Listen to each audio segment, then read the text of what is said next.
Selamat pagi mahasiswa.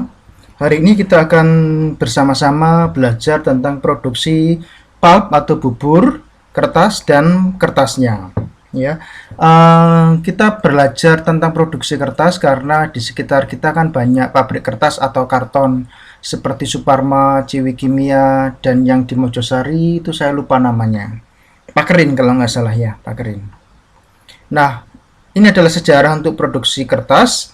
Tahun 105 sebelum Masehi ini sudah menemukan kertas ya, jadi sebelum Masehi.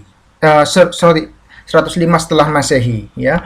Kemudian paper diproduksi pertama kali di Egypt itu 900 Masehi, dan di England itu, di Eropa itu abad ke-14 ya. Jadi sudah lama histori pembuatan kertas.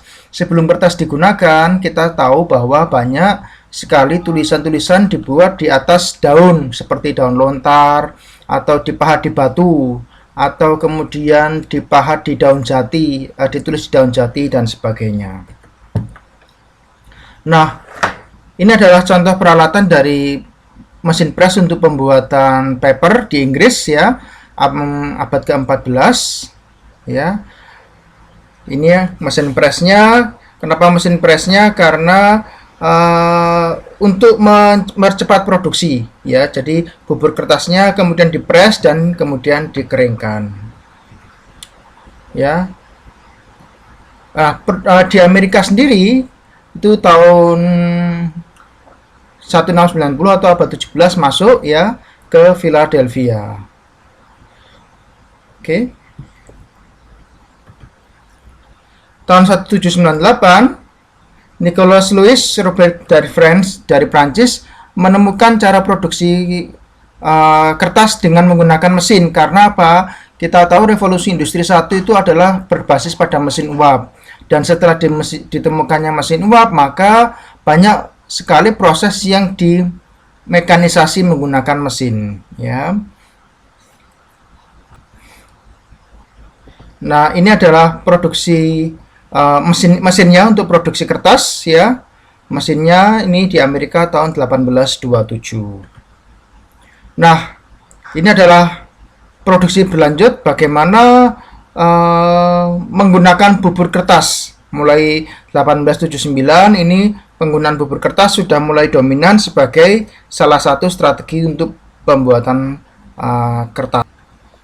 Nah, tapi produksi kertas ini adalah resource intensif, membutuhkan banyak air dan bahan bakar. Makanya atau listrik kalau zaman sekarang ya, makanya pabrik kertas itu biasanya punya PLTU sendiri untuk menghasilkan listrik dan tidak tergantung kepada suplai PLN. Oke. Oke, resource yang banyak digunakan lagi selain air dan listrik atau energi adalah pohon. Makanya sekarang banyak kita melakukan recycling kertas untuk mengurangi penebangan pohon, dan juga sekarang pabrik-pabrik kertas juga harus memiliki sertifikasi untuk mendapatkan suplai kayunya. Ya, ini kita lihat hutannya bisa gundul karena dipotongi untuk jadi kertas. Oke, ini adalah produksi kertasnya ya, dari kayu yang di sini dipotong kecil-kecil, kemudian membuat pulp ya. Pulpnya dicuci supaya warna coklatnya atau ligninnya hilang, diputihkan ya, kemudian di paper mesin, masuk ke paper mesin, kemudian dipanaskan supaya uap airnya hilang ya, dipanaskan lagi untuk yakin bahwa tidak ada uap air, dan kemudian baru dibuat sebagai kertas ya. Jadi kita pertama kali membuat kayu, dipotong-potong, kemudian membuat pulp, baru membuat kertasnya ya. Ini adalah proses dari pembuatan kertasnya. Ada beberapa metode untuk membuat pulp. Pulp itu bubur kertas, jadi kayak kalian masukin kertas ke air, lama-lama kertasnya hancur. Nah, itu kira-kira kayak itu pulpnya ya.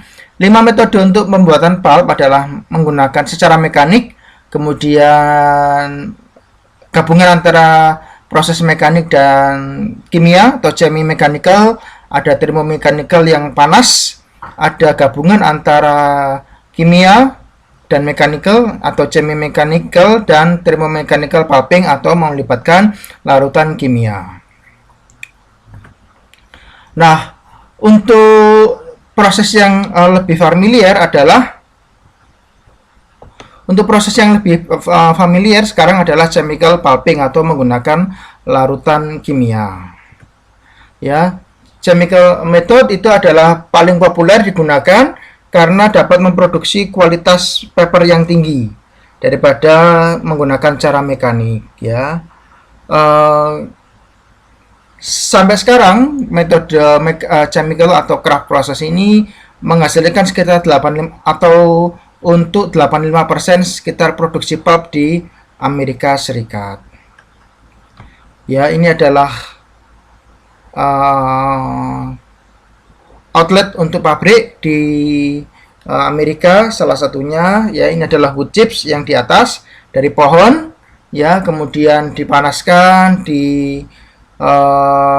hilangkan ini kandungan airnya, kemudian lignitnya, kandungan yang coklat itu, kalau pohon kan warnanya coklat ya, sedangkan kertasnya putih, berarti ada yang dihilangkan warna coklatnya atau lignitnya misalnya. Kemudian dimasukkan, dipanaskan, sebenarnya gampang, langsung dipres ya, langsung dipres untuk menghasilkan kertas tipis-tipis. Ini adalah prosesnya ya, bagaimana dia bisa warna karena coklatnya dihilangkan kemudian dikasih bleaching atau warna pemutih. Makanya kertas-kertas yang warnanya coklat itu biasanya warnanya lebih murah seperti kertas kardus. Seperti ya, bukan kertas kardusnya sendiri. Kenapa? Karena ada bagian yang misalnya bleachingnya tidak banyak, kemudian ligninnya tidak banyak dihilangkan dan sebagainya. Ya, ini adalah prosesnya.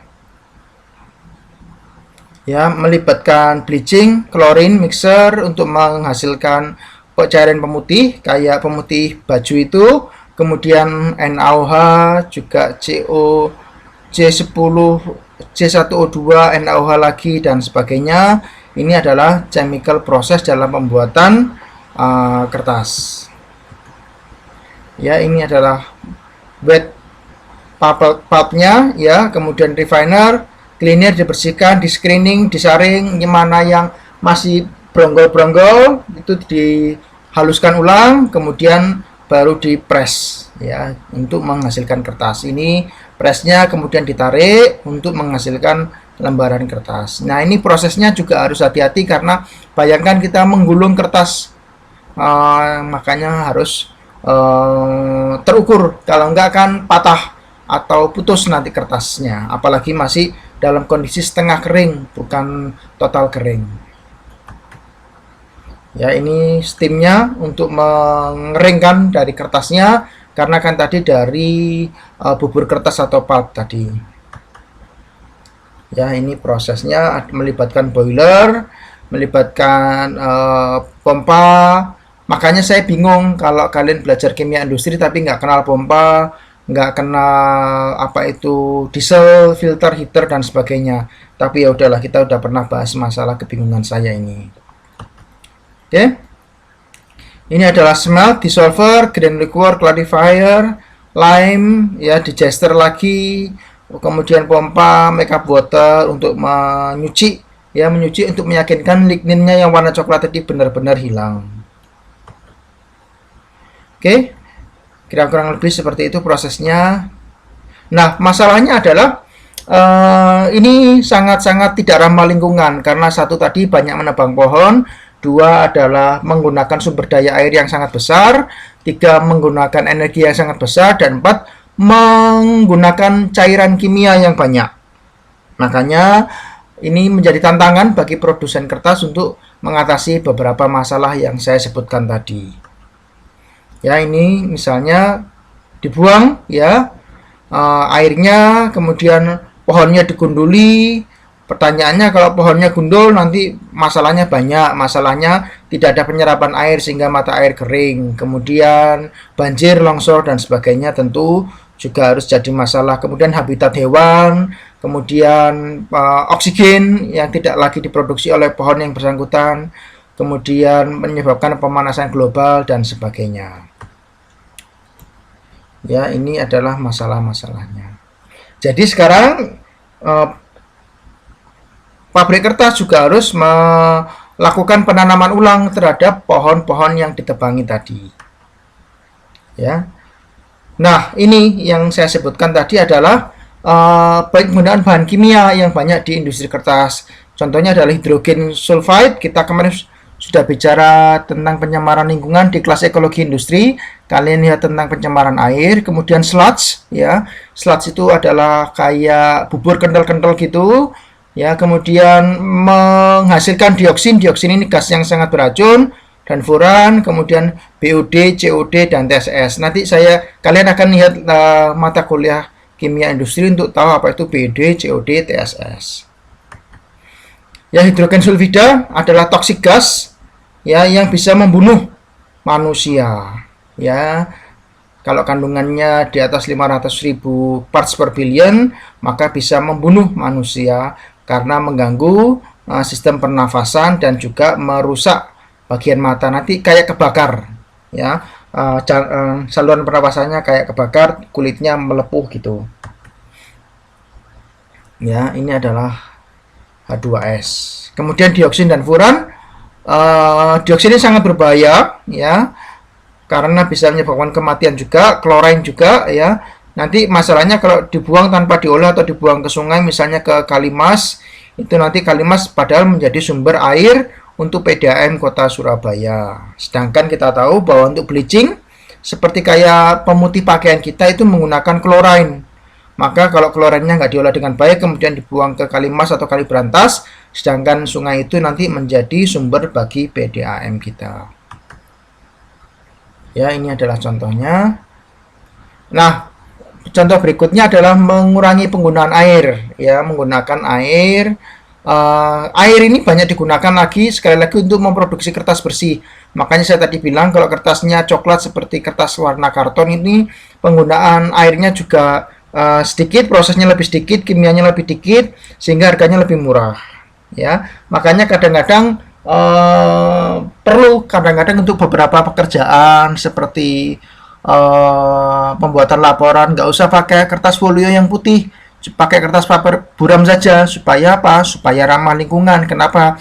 Karena kertas buram yang agak coklat abu-abu itu, satu, dihasilkan dari recycling, dua, ada kemungkinan dia tidak menggunakan banyak klorin dan air untuk melakukan penyucian.